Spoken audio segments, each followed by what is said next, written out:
Nithyanandam Paramasukadam Kevalam Jnanamurtim Dvandvatitam Gagana Sadrisham Tattvamasya Dilaksham Ekam Nityam Vimalamachalam Sarvadi Sakshibhotam Bhavatitam Trigunarahitam Sadgurum Tam Namami.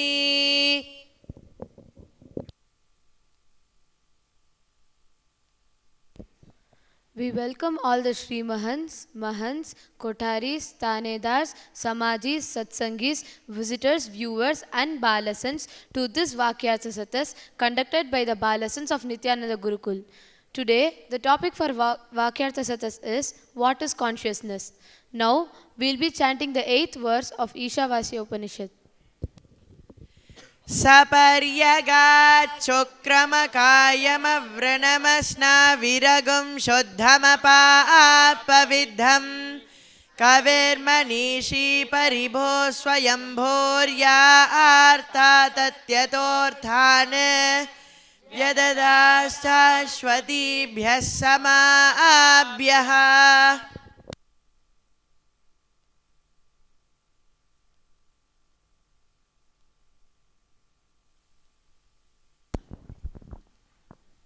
I have a question from today morning satsang. Swami told that consciousness is muscleless and woundless. But does that mean like this body is not consciousness?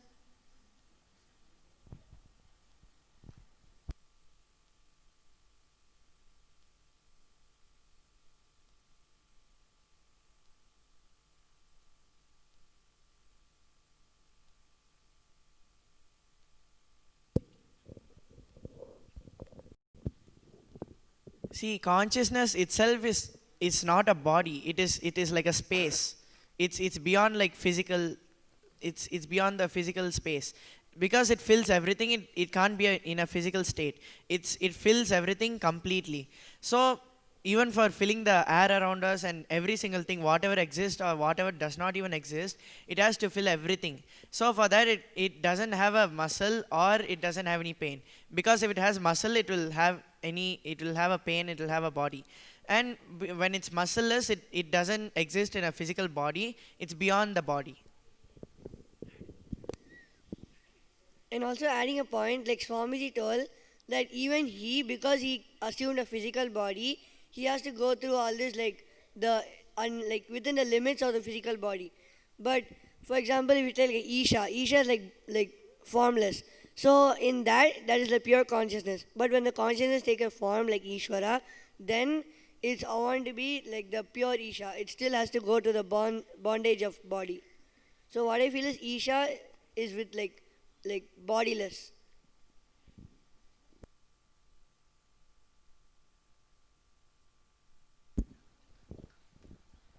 Just adding a point, what I understand is like consciousness is everything, so we cannot just like tell that consciousness is just like the body is consciousness also fills the body, but it's part of everything. And so we cannot just stop consciousness telling like it has muscles. The consciousness which is part of everything and which is everywhere, so that consciousness doesn't have any muscles, like it's muscleless, it's woundless. Like though consciousness also fills our body, we cannot just tell that it has muscles and all, because it is everything. Like how she told in today's Swami Satsang, how Swamiji clearly explained, consciousness can never be inside our body or outside our body because it is there in everywhere. Just our muscles and bones can avoid embodying the whole consciousness inside the body. So basically, consciousness fills the body. That doesn't mean consciousness is just inside the muscle.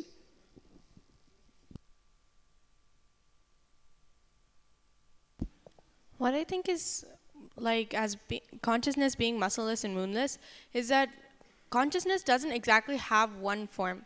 So because consciousness is in everything and everywhere, it just isn't muscleless and isn't confined to one form and can't be wounded. And what I feel is that, like when Swamiji told consciousness is moving and unmoving. So if our consciousness is just limited to this muscle body which we carry, and if it is going to have pain, then naturally it is not going to be a part of unmoving, because whenever we assume this, there is some movement continuously happening. So what I feel is that it is not like this body is not consciousness. That does not it's not what is meant. But body is also a part of the consciousness, and there is much more beyond than just this physical body. So when you understand that, then you won't have any pain. I have a question. See, consciousness, it's all pervading, it fills everything. So where is the space for it to move?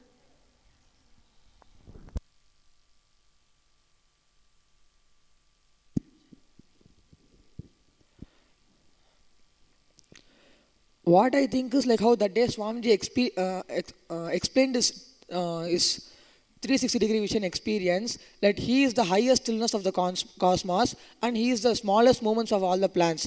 So it is basically consciousness moving inside itself.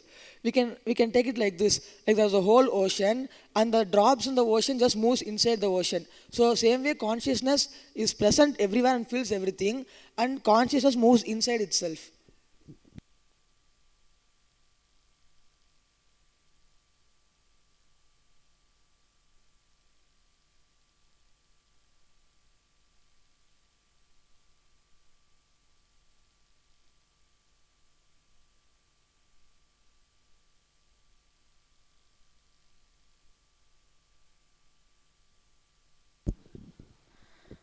Just adding to what Adinatha Maharaj told, what I understand is like how Swamiji told, consciousness expands into itself. So like it fills everything and it expands into itself. So like even like consciousness actually is like unmoving, but like inside consciousness itself, when it expands, it is moving. So consciousness moves inside itself.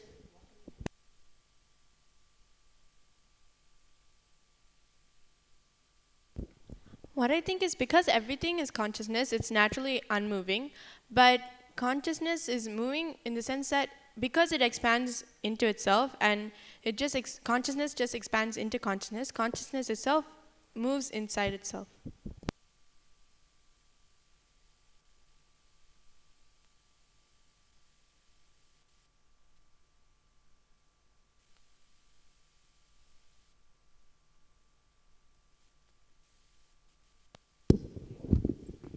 And also, just adding a point, there's no space where consciousness is not present. Everywhere consciousness is present. And a quality of consciousness is that it moves and it's not moving. So we are the microcosm in the whole consciousness, that is the macrocosm. And since we are moving, the consciousness is moving. But since whatever expands in this whole cosmos is always filled by consciousness, consciousness does not move from one place to another. But we are the microcosm which is present inside the macrocosm of the cosmos, which is moving.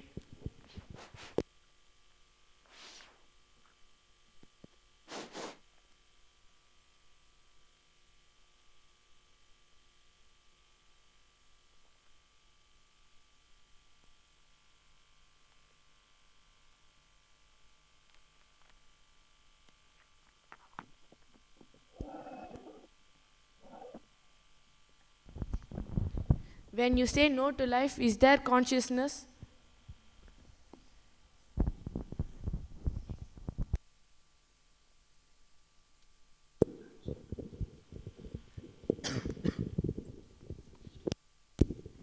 What I feel is, even in the decision where you decide against life, there's still consciousness. That's why there's every possibility of you turning back and again deciding for life. It's just like that when you decide for life, you are moved towards consciousness. It's not that when you decide against life, consciousness is not present there. It's always present. It just depends whether you move your mind towards, whether you push your mind towards the consciousness. Adding a point, like Ajaramash told, everything at last leads to consciousness, whether it's good or bad. Everything at last leads you to ultimate consciousness. So any path you choose, anything like happens, at last it's only destined to be consciousness.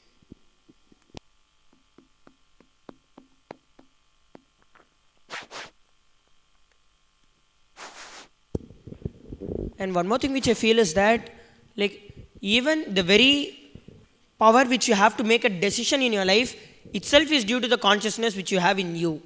Like nowadays, most of them don't even want to decide for anything.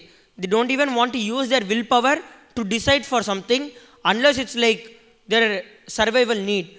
Only then they are using their willpower.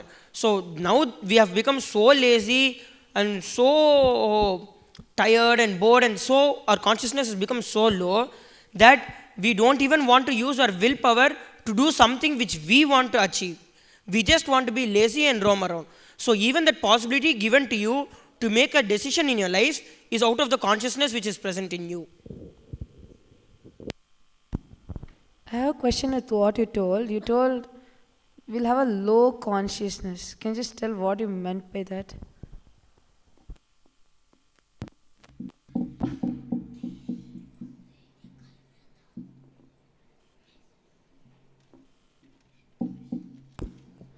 What I understand is like a lower level perception of cognition, like about consciousness. Like you think just being incomplete itself will make you happy. Having a very lower level perception about consciousness, then like that will not like that will itself lead you to deciding for life, but that will itself lead you to Advaita. But then having a lower a level of perception about consciousness is what I understand about what he meant as low consciousness.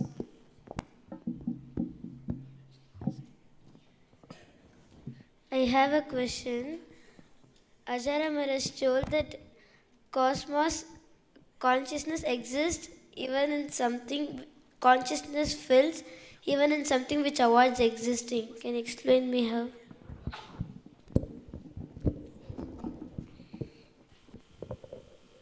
See, like for example, like souls and ghosts, like they still exist in this world. There's still there are few beings beyond the body. There are still unmanifested beings in this world living right now. So even in them, consciousness is filled. Even whatever we cannot perceive, also consciousness is filled in that. Adding to his point, as Satsang Swamiji said, one of the attributes of consciousness is it's beyond. It's much swifter than the mind. So it can go where your mind can, beyond where your mind can even perceive. That's why it just pervades through everything, even though you can't perceive everything. And one more problem is that we tend to always think that if we are not able to see something, that does not exist at all. See, it's all based on your perception and cognition. If you are having an expanded view, if you are having a big perception and cognition about life, then naturally you will see many more things. So something which exists and does not exist is completely based on the cognition and perception which you have. So as that gets altered, you will see different things exist in your life. So that is why he said that consciousness fills even what is manifested and what is unmanifested, what exists and what does not even exist. So as you keep evolving your perception and cognition, then you will get to know many more things. So this is the reason why it is consciousness fills even the unexisting things. Or to put it in a better way, what we think as the unexisting things. I have a question. See, in guaranteed solutions, Swamiji talks about different states of mind. He talks about the conscious state. He also talks about the unconscious state. How can any state be unconscious? Because, like, from what I understood, we might be perceiving it like unconsciously, but even in that, consciousness is pervading, right?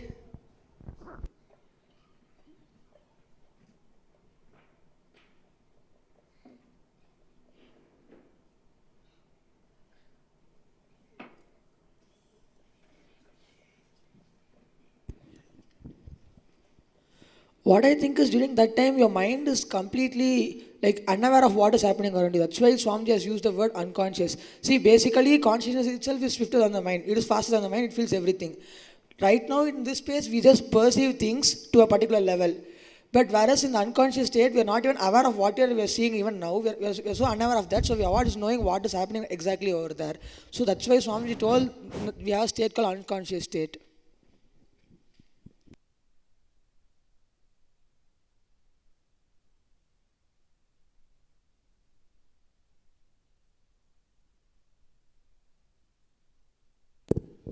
What I feel is that, see, even unawareness is also a side effect of the unconsciousness which you have. So basically what this unconsciousness, what I understand is, like now whenever we are not in the space of either working towards realizing that we are consciousness, or we are, see, either there are two spaces. One is when we realize that we are consciousness, and one is when we understand and we are working towards becoming consciousness. So whenever we are in these two things, we are in the space of conscious. Our mind is in the conscious mind. Whenever we are not in these two things, that is the time we are unconscious. So whenever we are not in the space of working towards realizing that we are consciousness, those are the times we are unconscious. This is what I understand as the unconscious part of your mind.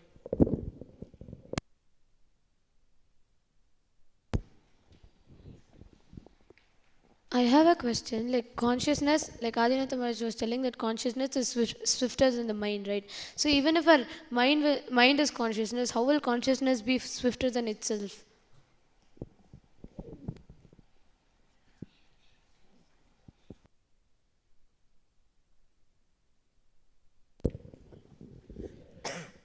What I feel, what Swamiji said, that consciousness is swifter than the mind. What I feel, what he meant by saying that is like we can't cognize consciousness as it is.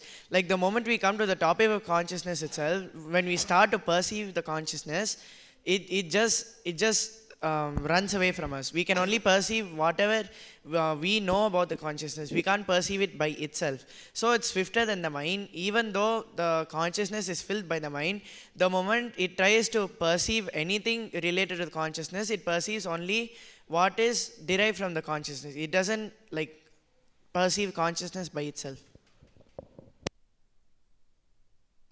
Adding a point like Ajara Maharaj told, like what I think is what Swamiji meant is we can never like perceive Isha.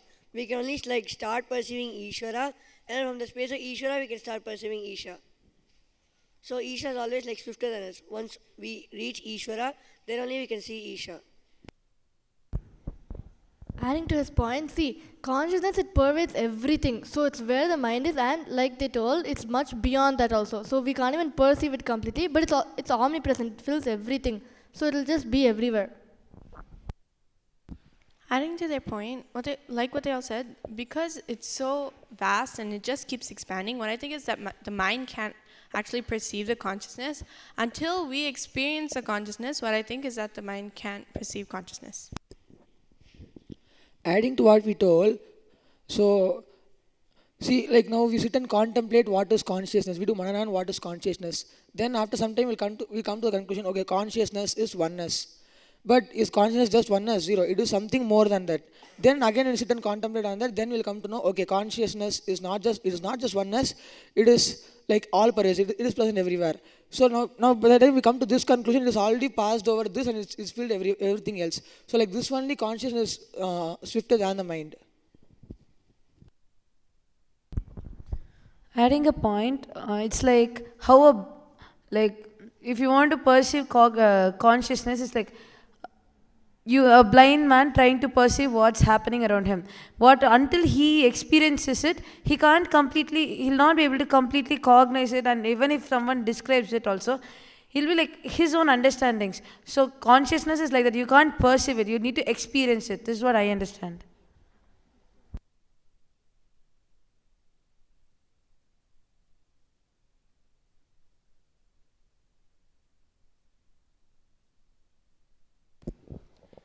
I have a question with what Lopamudra told. She told that we'll not be able to perceive consciousness till we experience it, right? Then, like, how, like, if I have to experience Advaita without perceiving, like, based on my perception, like, Advaita is feeling complete with one person, feeling one person as an extension of me. Without perceiving that, how will I align myself to experience that? If consciousness cannot be perceived, only of experience we can understand what is consciousness. What I meant is, you can't perceive consciousness completely. You can perceive the attributes of consciousness, but not consciousness itself. And what I think is when you keep perceiving these qualities of consciousness, you just understand and experience consciousness little by little. When you just expand into the consciousness and consciousness fill you, and you just completely experience consciousness.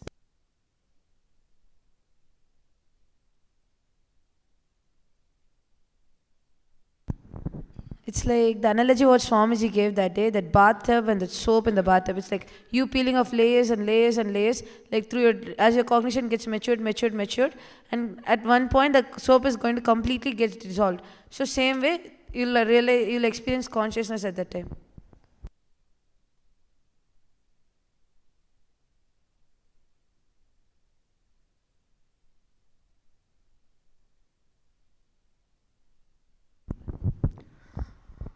How can exaggeration on Swamiji can lead us to consciousness?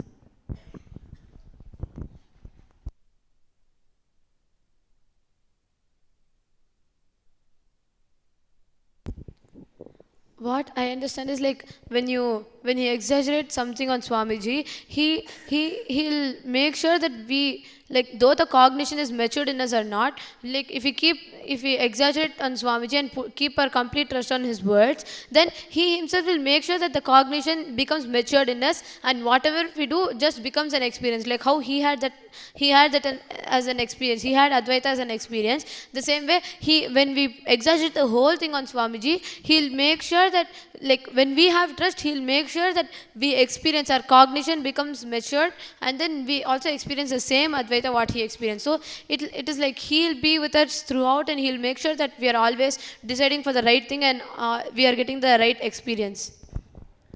Adding a point to what she told, we always have this exaggerating pattern, and when we start exaggerating it on Swamiji, like something other than us, and when we start exaggerating on him, we'll tend to become like him. So through that, we'll achieve consciousness. And also, what I feel it's only our perception and ignorance which is stopping us from achieving the consciousness, because consciousness is there everywhere. It fills us also. So if we just start looking in, we can just experience that. And for just to drop that ignorance, we just need to stand up and exaggerate on Swamiji. The moment we start exaggerating on Swamiji and stand up, the ignorance will completely melt, and we'll be able to become the consciousness very easily.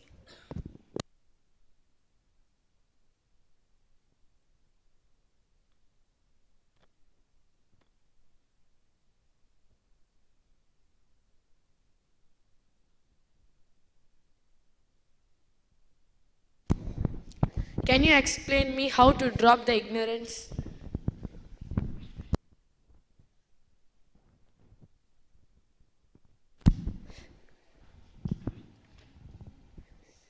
Swamiji said in the satsang that how to drop your ignorance is knowing that whether you believe it or not, the truth is the truth, and your perception can't change it. And the sooner you catch it, the better. So your perception doesn't really matter, and the truth won't change based on your perception. Also adding a point, like what Swamiji told, just find your root pattern and complete it, and then find the source pattern, and with that enrich the whole world.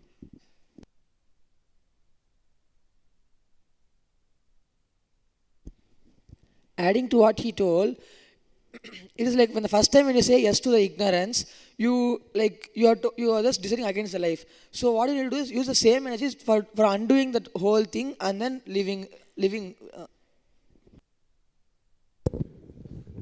Adding a point, also, like, as we are speaking, exaggerating on Swamiji is also one of the best solutions. Like, whenever you exaggerate on Swamiji, it's like you're surrendering to Swamiji, to his teachings, and to the whole Sangha itself. So whenever you surrender to something or someone, then naturally you have to take the responsibility to fulfill everything which is based on that. See, it's very easy to, like, in front of Swamiji there is nothing. He is going to complete you on everything.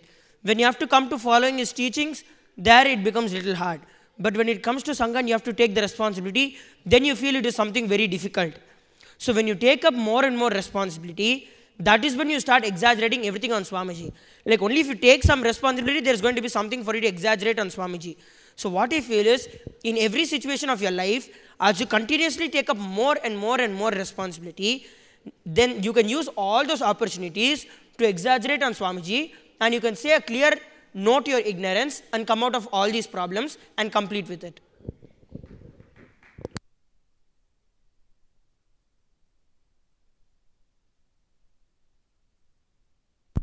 I have a question.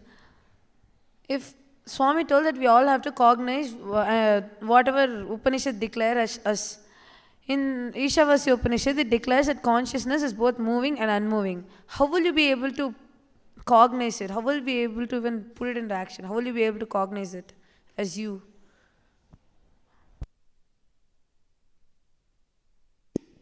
What I feel is just start deciding, like first living the attributes of consciousness, like Advaita or saying yes to life. So when you start living all these attributes of consciousness, they themselves will lead you to the ultimate space of consciousness.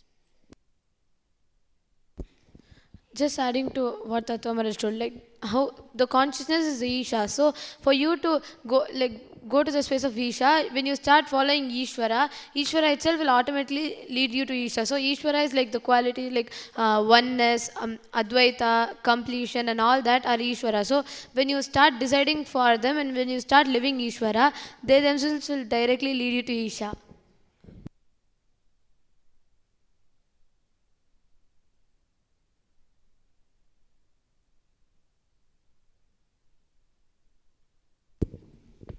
What I feel is, if you feel that living according to how the Upanishad explains, if you think it's too much for you, you can easily follow the Kamik Agama. That is directly given by Shiva for you to experience the consciousness. So instead of sitting and contemplating how you can how you can live in your daily life, how the consciousness describes, you can live the Kamik Agama. But what I feel is that Kamikagama is not a substitute for living what the Upanishads say. What I feel is Kamikagama is something which can be the first start, the jump start to start living the way Upanishads tell us. And what I feel is that also whenever you have any situation in your life, if you want to make something as your cognition, that time having the understanding, like, okay, consciousness is moving and unmoving. So that means it's present everywhere and I am part of it, if it's even present in me. So when you have this understanding and make a decision out of this understanding, as you keep making such decisions in your life, then naturally it will just become your cognition, and every action you do will be based on this only.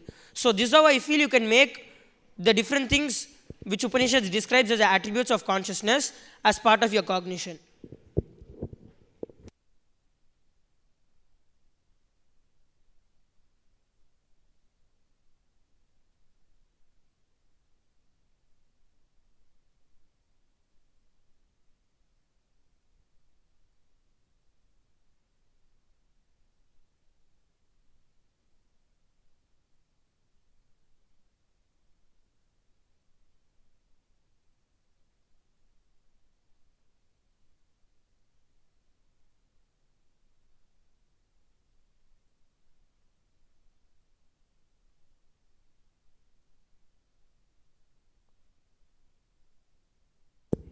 I have a question. Like in one satsang, Swamiji told that mind is also an action. So how is this related to the consciousness is swifter than your mind?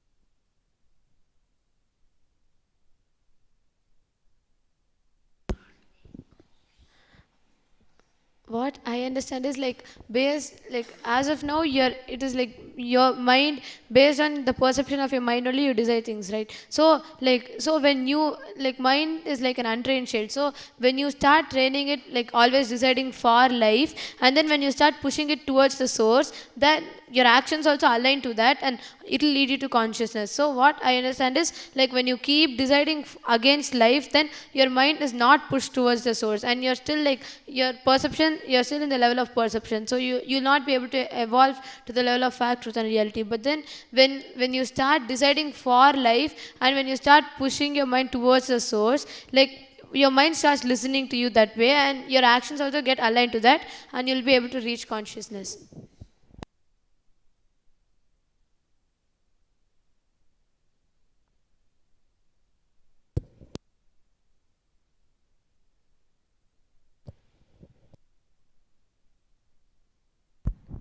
I have a question. How is mind in action?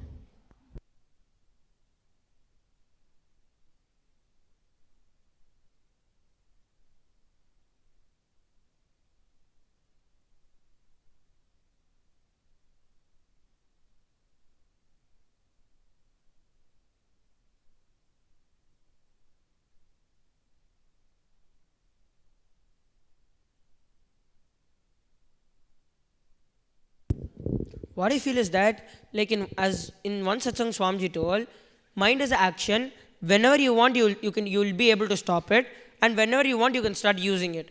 Like whenever when we do any action, suppose we are rotating our hand some way, then we can just stop it there and change it. So same way, if we are making some decisions, we are having a certain type of cognitions which we have, and deciding based on that all our activities and our everyday life. If we just decide now, like how we stop an action and change it, same way we can just stop that action and decide for life. It's as simple as that. So this is how I understand that mind is action, and whenever you want, you could just change it.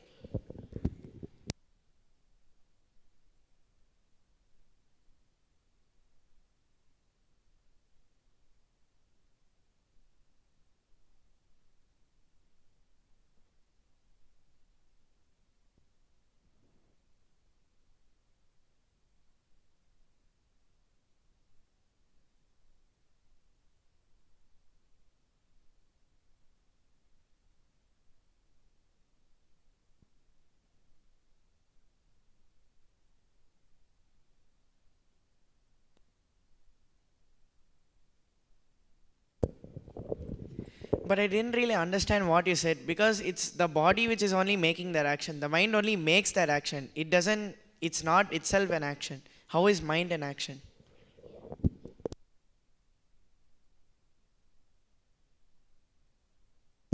What I feel is the mind is the cause of the action. If there's no mind, then it's like we'll not know what to do. So we are doing all our actions based on our mind. So if we know that our mind is action, then even if we alter the mind, we can just alter the body. So what I feel is, if you just change your mind from like powerlessness to powerfulness, like good, like from bad actions to good action, even so your decision of all your actions which you take will just change. Just adding a point to what Tattva Maharaj told, like what I understand is, though the actions are like your body is which makes action, but then the thing which decides what action should be done is itself your mind only. So if you always if your mind always cognizes like I am powerless and all that, so all your actions will be aligned to what, like your mind will decide based on that only. So your mind will decide from powerlessness. But when you start aligning yourself to Advaita, like to Advaita completion and all that, your mind will start deciding based on that. So whatever action you do, it is your mind which decides. So if you align to powerfulness, all your actions will be aligned to powerfulness.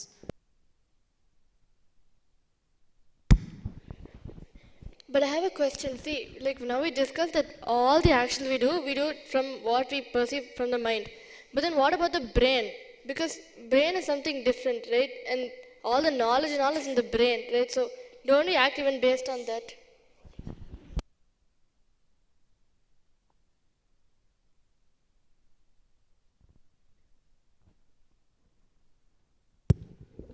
What I understand is that brain is something which is part of your physical body, while mind is something which makes the major role in your decisions and cognitions. Like whenever you have a certain cognition, it's from your mind. And based on that, when you decide to yourself that, okay, I'm going to be like this only, then that sends those different things to your brain. And based on that, either your brain gets awakened, and based on how your brain responds, naturally your body also responds. So, and what I also understand is that when Swamiji tells that mind is just an action, it is the truth. Based on that, whenever we take any decision, like how it is easy, so easy, if we just want to decide to stop it, any action we have, we can just stop. So having that understanding about mind, and when we live it, then we'll be able to understand that consciousness is something which is much swifter than the mind, because it's already present everywhere.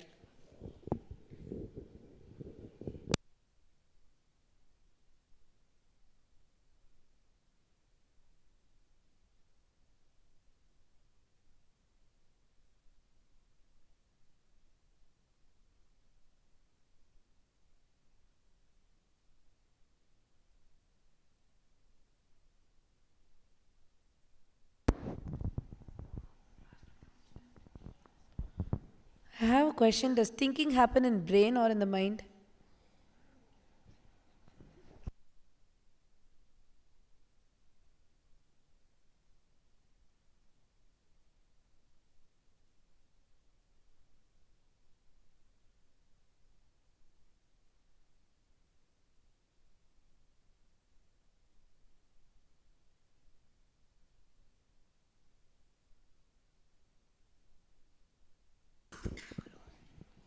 What I understand is like brain is something physical, but mind is not something physical. It is not like gross, so it's not something physical. So what I understand is like mind is what which decides what to think or what actions to be done.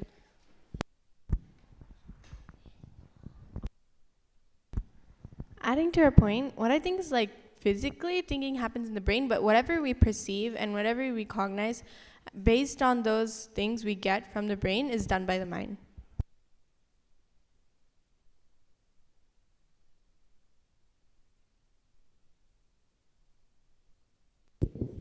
And also, whenever we make constant decisions in our life based on the understanding that we are consciousness and the different attributes of consciousness, then naturally that will have a big impact on the physical, the gross body also which we have, because we understand that we are not just this, but we are something which is much more than this. So you can alter your body, alter your brain the way you want it to be. You can change everything the way you want it to happen. And you'll be able to see the different possibilities. So the same way, like whenever, like how Swam just telling, whenever you say no to that ignorance, instead of cherishing the ignorance, starting to have the feeling, yes, let me learn more, let me have all the knowledge available. When you get into that cognition, then naturally your brain also starts expanding. You start using more amount of your brain. So then naturally, even in your physical body, there's lots of intelligence which is expressed, and even in your day-to-day activities, there is so much of change and there's so much of completion which is being radiated. So what I feel is, whenever you understand that you're not just this body and your consciousness, which is much more beyond this body, then even in your physical and everyday action, there will be a big change.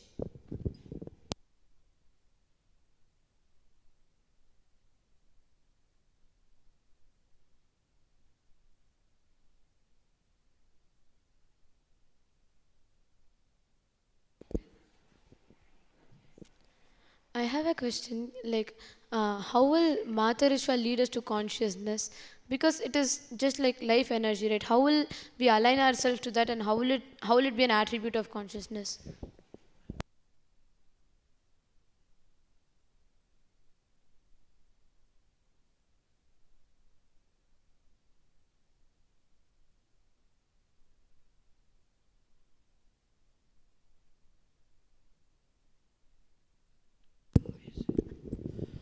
What I think is like how in the about life energy, like how Swamiji explained, when you sacrifice your wealth, that part of life energy is awakened in you. When you help someone who has a heart problem, and that part of life energy is awakened in you. So basically, when you do all these things, your life energy is awakened, and that will make sure, and that will lead your mind to, it will push your mind towards the consciousness and make sure you are achieving consciousness.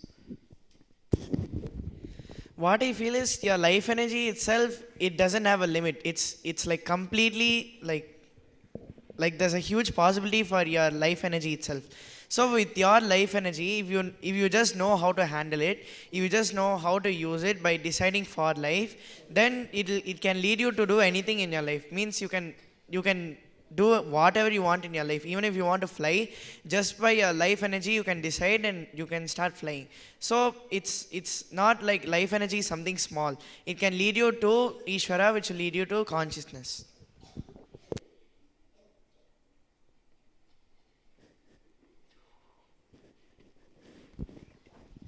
I have a question. What is life energy exactly? Is it just basically the energy given to you to basically do or achieve whatever you need to achieve in life?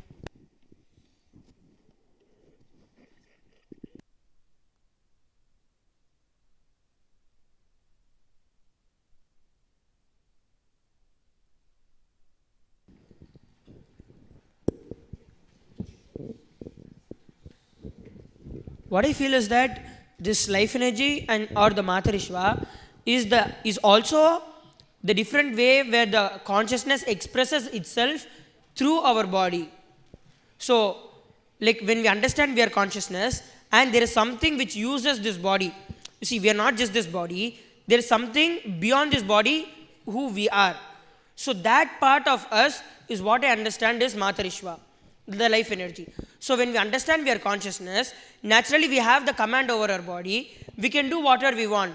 If we have some problem, we can just use this energy to complete it. We can just create. Like once Swamiji told that your body has the capability, has the whole hospital inside itself. The moment you decide, if you have any problem, if you have a very strong intention and you're very clear that you'll be able to be healed just by a single decision, and if you take the decision, immediately you'll just step out of any big problem you have, any big disease you have. You will just be able to step out of it easily. So what I feel is that this Matarishva or the life energy is the underflowing current of the consciousness which passes through our body.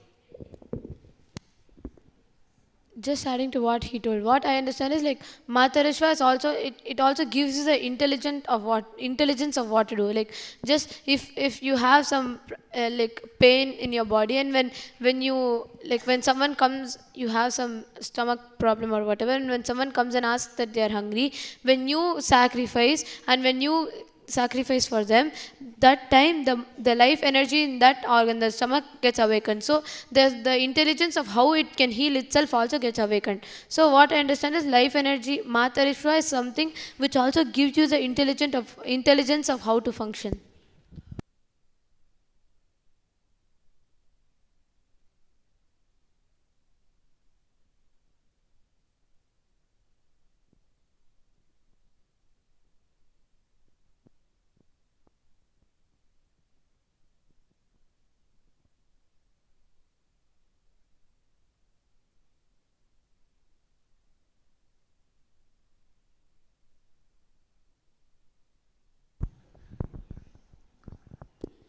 Look, once I got wheezing and I tried how to use this, but I wasn't able to do it.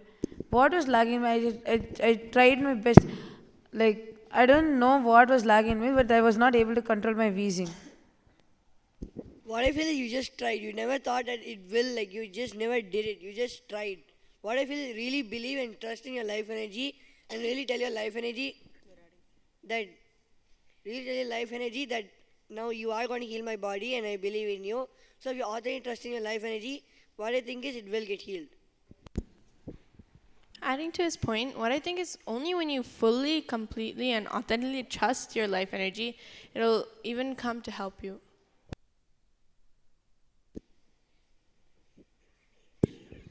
What I feel is it's just your self-doubt which is not letting that life energy flow through you. Just because you doubt that life energy, that it will really help me or not, because you have that doubt about this, the life energy, you are not able to let it completely flow through you and heal you.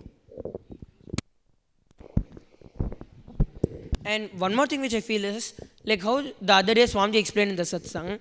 So once there was this enlightened master who was there, and then a disciple came to him, and then the enlightened master told that he just walked over the water and went. And then this disciple was so surprised and asked the master, "Oh master, how were you doing this? Will I also be able to do it?" Then the master tells, "Oh, of course, yes, you also can do it. Just understand that you are Mahadeva. Nothing can touch you. You can just do it and go." So this disciple also tries it. So he lifts his pant up and then he tries walking, and then as usual he just drowns into the water. So he goes and asks the master, "Master, what have I done? As whatever you told, I have done exactly all those. I have decided that I am Mahadeva, and from that space only I went, but still I drowned." Then the master will tell, "Yes, you decided all that, that's all is fine. But then why did you lift your pant? Because you thought that it's not really going to happen.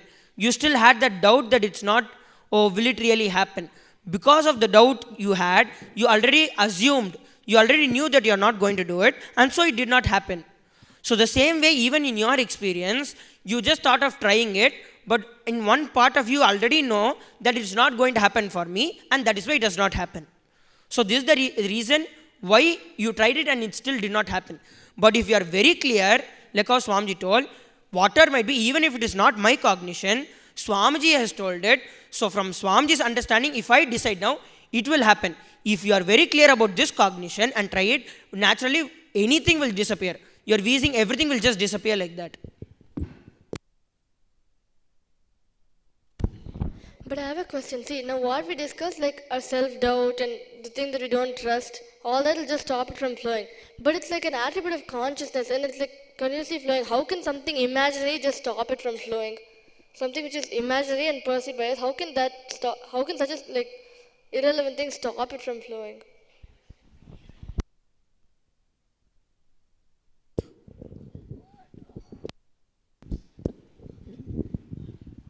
What I feel is, even though it's imaginary, in the reality it is imaginary, but as per your perception, you might be thinking that life energy is something really high, and for doing that, you need to be in a very high space of listening and consciousness. But it's not really so. You just need to decide for it without any doubt, and the life energy will just fill you. And you might be thinking that your self doubt is so huge, and for your wheezing to go, you need to do some huge operation or something like that. But it's actually not true. Just your life energy can come, just flow through you. When you decide for it, it'll just flow through you and heal you. So it's completely as per how you perceive it to be. Just adding to what Ajara Maharaj told, what I understand is like you instead of trusting the space of completion, you support your incompletion so much. Though it is perception, you really put so much of trust in that. You really think that you have wheezing. There's nothing that it is not existing. You really trust your incompletions more than trusting the space of completion. So you encourage the space of incompletion in you more than you being complete and encouraging the space of completion. So it is, if you decide to be complete, it will happen, but it is you who have to decide. There is the space of completion always, but you have to decide to be complete. See, you told that though it is imaginary, then why are we giving so much of attention to it, and why are we not experiencing? Though it is imaginary, we believe so strongly that we are only those incompletions, and we are stuck with it. See, at least now we know that these part of things are imaginary. We are not that, we are something else. And now we are working towards it. But there is one set of people who don't even know that whatever is happening is just imaginary, all their incompletions are imaginary. They think that life is just living with incompletions. If they have to do something, they always have to fight with everybody. So it's all our responsibility to make sure that even that group, like how Swamiji is constantly, tirelessly working in enriching the whole world, just to live up and make everyone like him. So it's our responsibility also to make sure that the whole world is also being awakened to this truth. Like now at least we understand that everything is imaginary, and we are working towards how we can realize it. But first thing, we even need to get this awareness into the big mass that all your incompletions are imaginary. And for that, as we keep understanding this and living it in our life, then that will show a maximum and a very big output in our everyday life, and in that way we can enrich all other people and give them a glimpse of consciousness to them.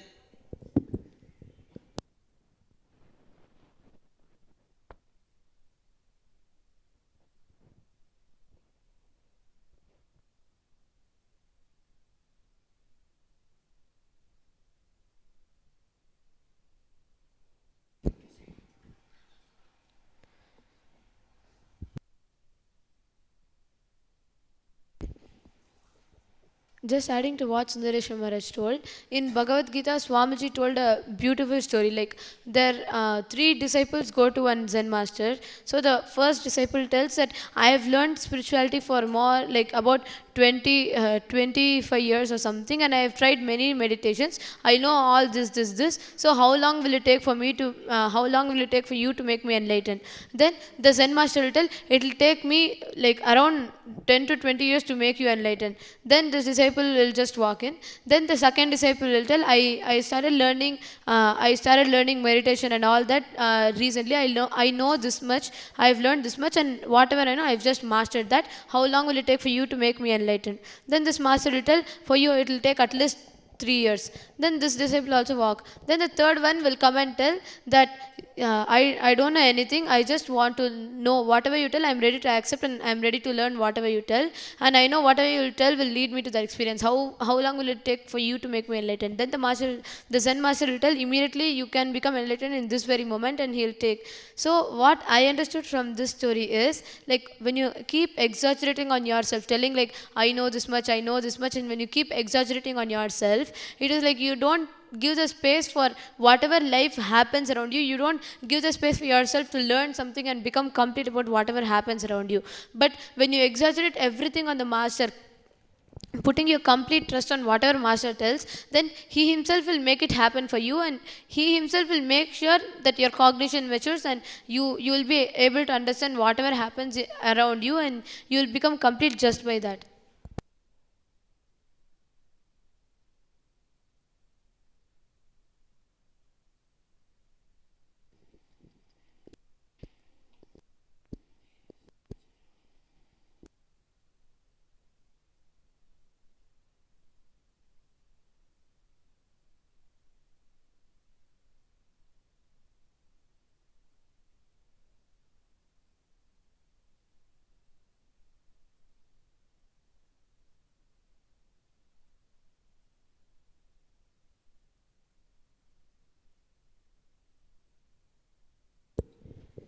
I have a question. Is consciousness and cosmos the same?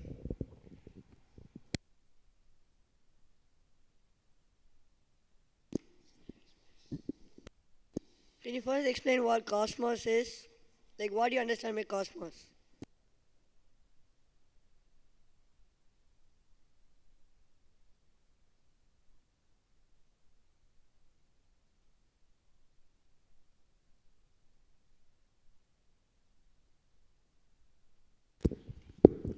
What I feel is that everything which we see, which we don't see, which exists, which does not exist, all that put together is cosmos, which does not have a particular boundary and which is boundaryless. So this is what I understand, which continuously expands. So this is what I understand as cosmos.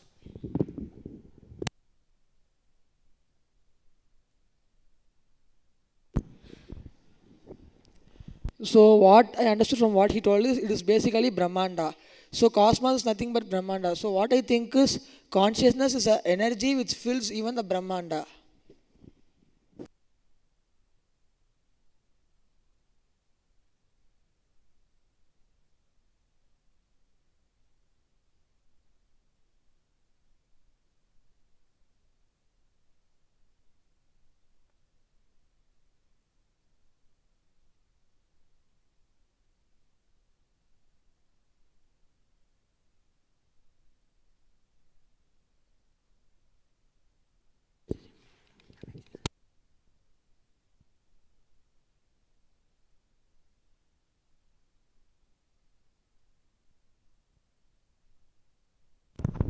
Adding to that point, what I feel is the cosmos itself isn't consciousness, but consciousness is the thing which makes up everything because it's all pervading. So it just makes up the whole thing.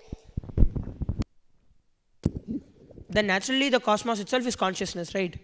Because if something is made up of the consciousness, then naturally it is consciousness. It is consciousness, but consciousness itself is just not the cosmos.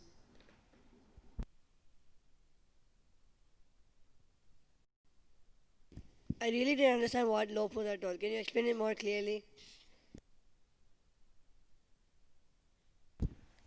What I think it's like, because consciousness makes up everything, cosmos is consciousness. But consciousness can't just be related to cosmos. It's something much more than cosmos. See, because even now our cognition perception is from our mind which we have. So consciousness is already swifter than the mind. So it's already present everywhere. So whatever understanding we have about consciousness is also not the complete understanding of consciousness. So once we understand and when we realize that we are consciousness, then what I feel is we'll get a proper understanding and we will see what the real reality is.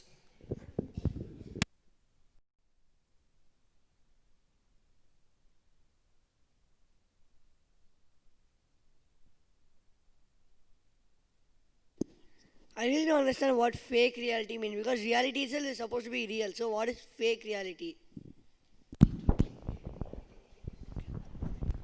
What I feel is what we perceive as reality, which is not the whole thing. Just adding to what Sharanya told, like if for me, like I'm new to spirituality and all that, so for me my reality will be like the space of completion will be my reality, but the reality is itself not that, but my perception about the reality is just like being the space of completion. But once I like realize the space of completion, then I'll understand that that is itself not the reality, there's something more than that. So when reality itself is not what we understand as reality, but what based on our perception, what we understand as reality is what I understand as fake reality.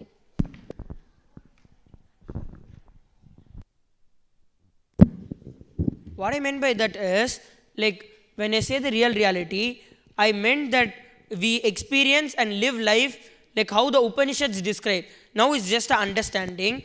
When we keep putting this in our action, that one point we'll realize that, and our whole life will be in that space. So till we get there, whatever we see is not the reality. See, though we experience certain things as reality, now we know it is not just this, it is something beyond this.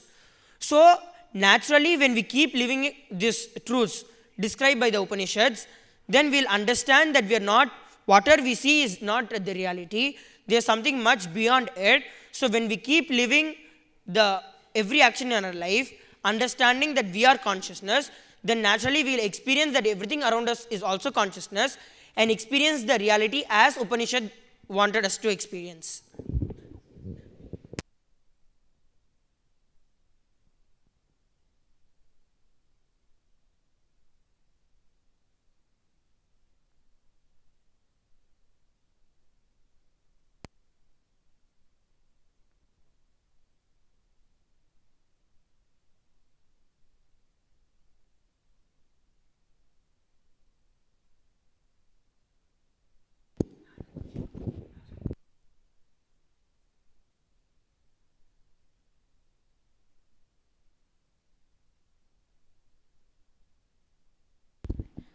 Oh, I have a question. Like, if we all are part of each other, then if one person realizes that they are complete, then why is it everyone should realize that they are enlightened? If one person realizes, that is itself enough, right? Because the space what they hold is much more powerful than what our incompletions are, which is from powerlessness. So, like, if one person realizes that they are enlightened and they are consciousness, that is itself enough for every one of us. Like, everyone will also realize the same, right? Why is it that each one of us should become enlightened and realize that we are consciousness?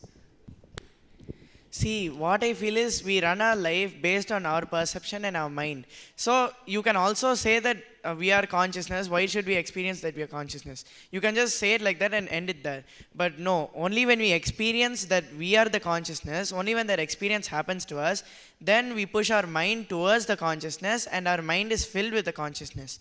Then when we start living based on how the Upanishads describe, and when we start living that, we become enlightened. We cannot just like stop there, like because everyone's enlightened, even I'm enlightened. We can't just stop there, because the enlightenment is like an experience which happens to an individual. It's not like something which you can like inherit from someone else. And one more thing is that if you are like so strong, and if you have the experience and you strongly believe I am part of everyone, and then if you understand that so clearly, and if you have it as part of it, then even if one person realizes that he is consciousness, that experience will be easily transmitted to you, and you will also become that. But the biggest problem is we don't trust that. Most of us don't even understand what that means. So that is where is the biggest problem. We don't even know there's something like that exists. If we realize we are part of each other, then naturally we'll understand that we are consciousness, and will immediately become enlightened. So we are all working towards understanding that we are the consciousness, and which is present in everyone, and everyone is a part of us. So with this, we come to the conclusion of today's Vaakyaartha Sadhas. We will continue exploring into the deeper truths in the further Vaakyaartha Sadhas. We will now conclude with the Purna Mantra. Om Purnamadah Purnamidam Purnat Purnamudachyate Purnasya Purnamataya Purnamevavashishyate. Om Shanti Shanti Shanti. Hari Om Tat Sat. Sarvam Sadguru Padukarpanamastu. Om Nithyanandam.